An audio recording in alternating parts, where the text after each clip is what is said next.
이걸 삽입해가지고 공소기각 사유를 추가해서 날치기로 통과시킨 이런데 이런 보다 처음 봅니다. 공소기각이라는 건 뭐냐면 판사가 재판을 이제 심리할 필요도 없이 검사의 공소를 그냥 기각시켜버리는 이게 공소기각인데, 공소기각 판결이 있고 공소기각 결정이 있습니다. 판결은 이제 그래도 이게 판사가 판결을 좀 하는 거고, 공소기각 결정은 너무나 명백하니까 아예 뭐 판결할 필요도 없다. 그래서 그냥 공소를 바로 기각하는. 예를 들어 이거 재판하다가 갑자기 피고인이 죽어버렸다.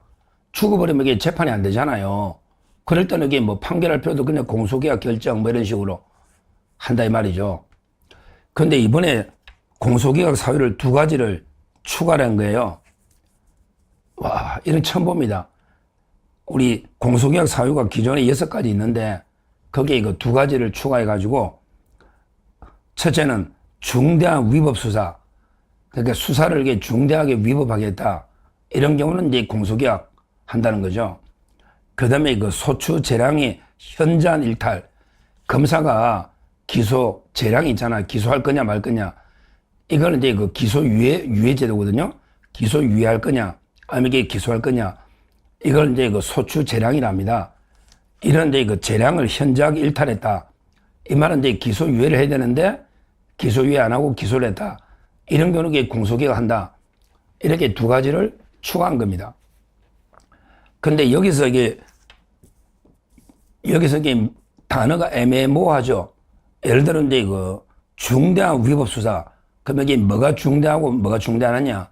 이런 식으로 이게 명확하지 않은 이런 이제 그 법률 용어를 쓰고 있단 말이죠. 또는 이게 그 소추 재량의 현저한 일탈. 그러면 이게 뭐가 현저하고 현저 안 하냐.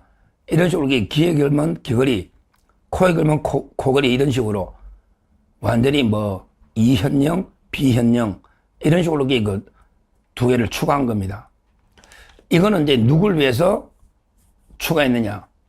우리 예를 들어 이제 옛날에 뭐 해밍웨이 소설 중에 누구를 위하여 종은 울리나, 누구를 위하여 종은 울리나 뭐 이런 소설처럼 관역에 누구를 위하여 막판에 날치기로 공소기각 사유 2개를 추가했느냐.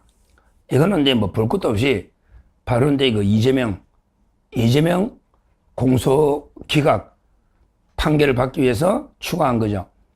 이제 뭐 하다가 검사가 공소 취소를 안 할 것 같으니까 이번에 그 정성호도 사퇴하고 검사 공소 취소가 물 건너가고, 또 이게 특검에서도 공소 취소가 특검이 될지 안 될지도 물 건너가니까 이제 마지막으로 이제 그 판사를 협박해서 또 이게 그 해유해서, 왜 대법관을 22명 바꾸니까 대법관 22명.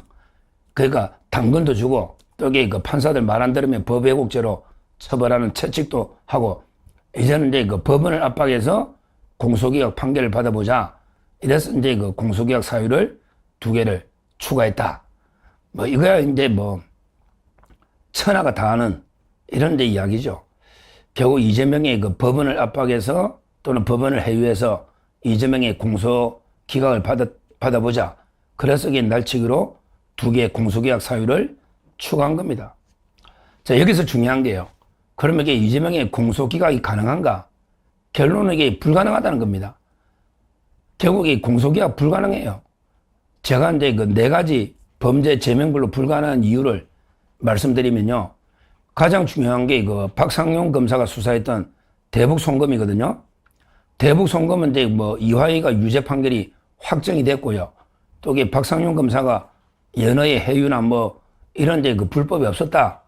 이런 거잖아요. 따라서 이게 그 중대한 수사의 위법이 없다는 게 이미 드러나 버렸죠. 그러니까 이제 그 대북 송금이 제일 중요한 것 중에 하나인데, 근데 박상용 검사에 대해서 연애의 술자리나 이게 전혀 없었다는 거고, 오히려 이제 이화영이가 이화영이가 처벌돼 버렸잖아요. 위정으로. 그것도 이게 국민 배심 재판 해가지고 위정이 됐죠. 그러니까 이제 그 대북 송금 공소기각을 물 건너갔다는 거예요. 중대한 수사 위법이 없다는 거죠. 자, 2번째. 그러면 이게 대장동은 어떠냐? 이것도 이게 물 건너갔다 봐요. 대장동은요. 왜 그러냐면 이게 이미 김만배나 유동규, 남욱, 정영학 이런 분들이 1심에 유죄가 나왔거든요. 항소심에서도 아마 유죄 나올 겁니다. 그러면 이게 배임이라는 거죠. 결국 이제 배임은 공무원만이 범할 수 있는 건데 공무원들이 정해주는 대로 민간업자들에게 따라갈 수밖에 없잖아요. 따라서 이제 이거 김만배 씨가 배임이면 이재명도 배임이죠. 결국 이제 민간업자들이 다 이게 배임으로 이미 유죄 판결이 났기 때문에 이것도 이게 이재명이가 뭐 공소기각 받기는 불가능하다. 이렇게 저는 봅니다. 거기에 수사 위법이 있으면 뭐 김만배 씨나 이게 유죄가 높겠어요? 검사들이 아무 위법이 없었으니까 김만배, 유동규, 남욱이 유죄가 놓은 거 아닙니까? 수사 과정에 아무 문제가 없었다. 그때 뭐 정영학이가 뭐 검사가 조작했다 어쩌고저쩌고 떠들어도 그런 게 전혀 없었다.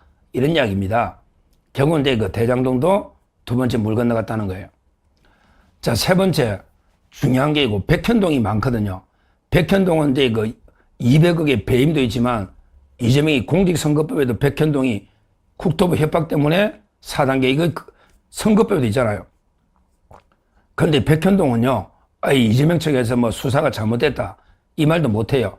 왜냐하면 이게 그 김인섭 씨가 이미 대법원에 5년이 확정됐습니다. 김인섭 씨가 이재명이 그 처음에 그 선거 사무장이고요.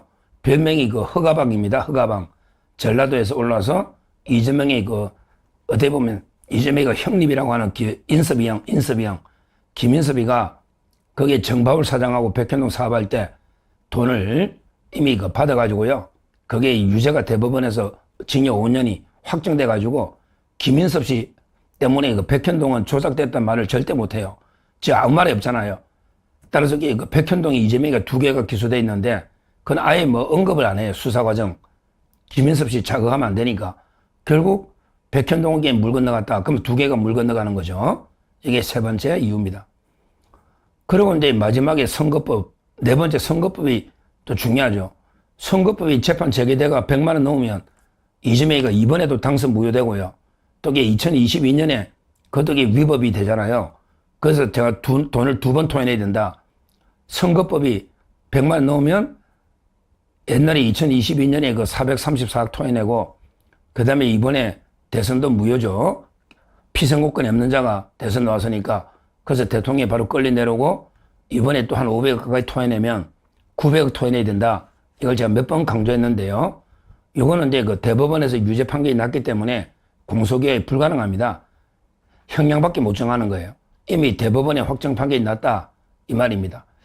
결국요, 이번에 민주당이 이재명의 공소기각을 위해서 마지막에 날치기로 갑자기 공소기각 사유 2개를 추가했지만 하나하나 보면 대북송금, 대장동, 그 다음에 백현동, 그 다음에 공직선거법 이런 과정을 보면 공소기각은 거의 뭐 이게 불가능하고 이미 물 건너갔다. 이렇게 저는 봅니다. 뭐 그 외에도 뭐 법화 같은 것도 수사 과정에 뭐 잘못이 있나요? 법화나 또 이제 그 위정교사 이것도 남아있죠. 남아있습니다. 결국은 이제 그 공소기각 만들어놔도 법원에서 이제 그 공소기각 사유가 전혀 없고요. 더군다나 이게 그때 되면 이재명이가 주권 권력이잖아요. 어차피 이게 지금 재판을 연기해놓고 나중에 공소기각 그때 되면 이게 이재명 임기 말쯤 되거나 하여튼 뭐 아니면 탄핵 때만 힘이 없을 거고 탄핵이 안 돼도 이게 임기 말에 그 임기가 끝나잖아요. 이런 상태에서 이게 판사가 법원에서 이게 이재명 눈치 보겠습니까? 주권 권력은 더 가혹하게 물어뜯는 게 사법부입니다. 결국에 그 나중에 공소기각이 아니고 오히려 이재명한테는